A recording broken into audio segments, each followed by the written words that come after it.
20,000 Leagues Under the Sea, Chapter 3, As Monsieur Wishes.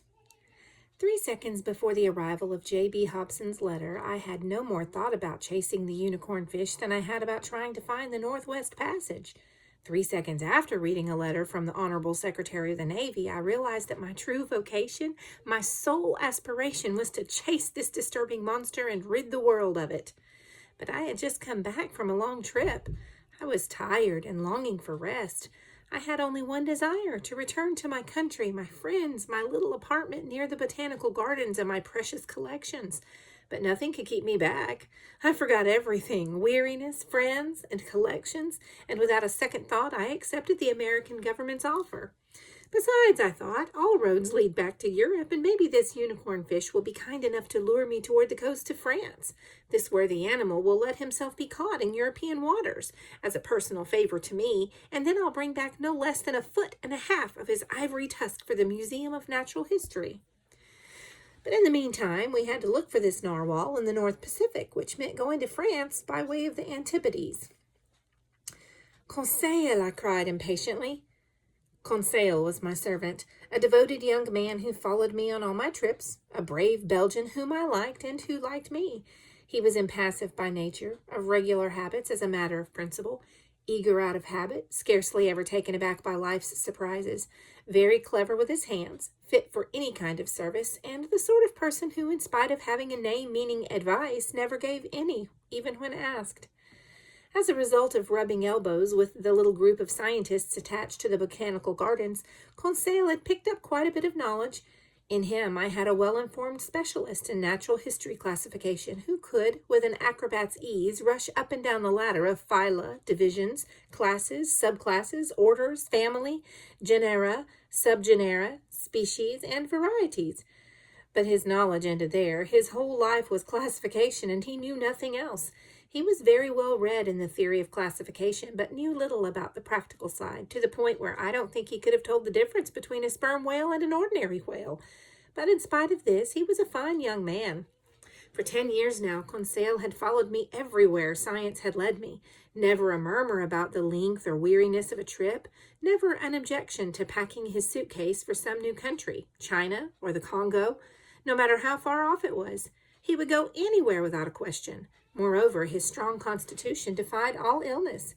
He had powerful muscles, but no nerves, or at least he gave no appearance of having any. He was 30, and his age was his master's, as 15 is to 20. Please excuse me for thus stating that I was 40 years old, but Conseil had one defect. Being of a very formal nature, he only addressed me in the third person, to the point where it was annoying. Conseil, I repeated as I feverishly began my preparations for leaving. I felt completely sure of this young man's devotion. I usually never asked him whether or not he would like to accompany me on my travels, but this time it was a question of an expedition that could go on indefinitely, of a dangerous enterprise in pursuit of an animal capable of sinking a frigate as if it were a nutshell. This was food for thought, even for the most impassive man in the world. What would he say? Conseil, I shouted a third time. Conseil appeared. Monsieur was calling, he said as he entered. Yes, my boy, get our things together, mine and yours. We're leaving in 2 hours. As Monsieur wishes, Conseil answered calmly. There's not a moment to lose. Pack all my traveling equipment and as many suits, shirts, and socks as you can, and hurry. And Monsieur's collection? We'll take care of that later. What? The Archaeotherium, Hyracotherium, Oreodons, Cheropotamus, and the other specimens Monsieur collected? They'll keep them for us at the hotel. And Monsieur's live Babirusa? They'll feed it while we're away. Besides, I'll have our menagerie sent to France after we leave. That means we're not going back to Paris? Conseil asked. Yes, don't worry, I answered evasively, only by a rather roundabout way. Whatever roundabout way Monsieur wishes. Oh, it won't be too long, just not quite as direct, that's all. We're taking passage on the Abraham Lincoln. Whatever suits Monsieur, replied Conseil calmly. You know, my friend, that it has to do with the monster, the famous narwhal. We're going to rid the seas of this animal. The author of a 2-volume work in quarto on the mysteries of the ocean depths cannot turn down an invitation to go with Commander Farragut. It's a glorious mission, but also dangerous. No one knows where it will take us. These creatures can be full of strange whims, but we'll go all the same. We have a commander who will stop at nothing." "Wherever Monsieur goes, I'll go too," answered Conseil. "But think it over. I want to be completely frank with you. People don't always come back from expeditions such as these." "As Monsieur wishes." A quarter of an hour later, our trunks were ready. Conseil had done everything in the twinkling of an eye, and I could be sure nothing was missing, for he classified shirts and suits just as carefully as he did birds and mammals. The elevator left us in the big mezzanine lounge. I went down the stairs leading to the lobby. I paid my bill at the huge reception desk, which was always crowded with people. I left orders to have my cases of stuffed animals and dried plants sent to Paris. I opened an account large enough to take care of the Babirusa, and with Conseil right behind, jumped into a carriage. This cab, which charged $4 a trip, went down Broadway to Union Square, followed 4th Avenue to its junction with the Bowery, then took Katrin Street and stopped at Pier 34. There, the Katrin ferry took everything, men, horses, and carriage to Brooklyn, that great annex of New York situated on the other side of the East River, and in several minutes we arrived on the wharf alongside which the Abraham Lincoln was belching forth columns of black smoke through its 2 funnels. Our baggage was immediately transferred to the deck of the frigate. I rushed aboard and asked for Commander Farragut. One of the sailors led me to the poop, where I found myself in the presence of a handsome officer who stretched out his hand to me. "Mr. Pierre Aronnax," he said. "Yes," I answered. "Commander Farragut?" "In person? Welcome aboard, Professor. Your cabin is ready." I bowed, and leaving the commander to take care of his preparations, I had myself taken to the cabin. The Abraham Lincoln had been perfectly chosen and fitted out for its new task. It was a very fast frigate with superheating equipment, permitting it to build up as much as 7 atmospheres of steam pressure.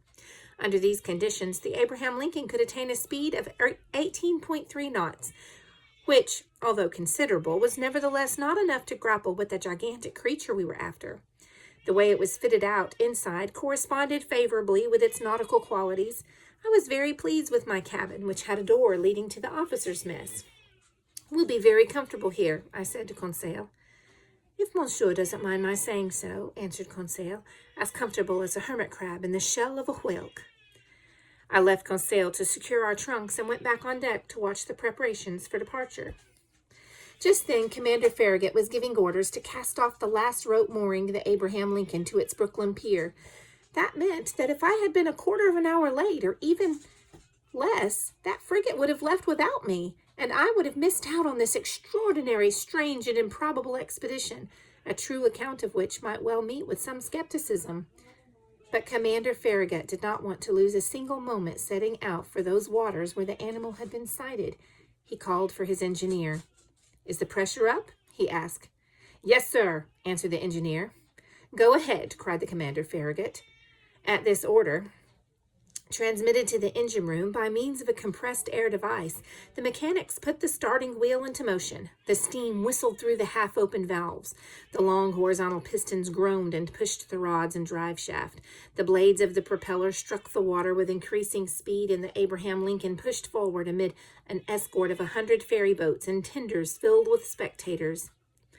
The Brooklyn and Manhattan wharves lining the East River were filled with people. 3 hurrahs rising from 500,000 chests burst out one after the other.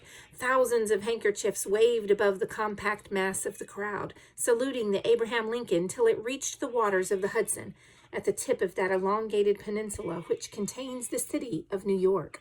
Then the frigate followed the New Jersey shoreline with villas and passed by the forts which saluted it with their largest cannon.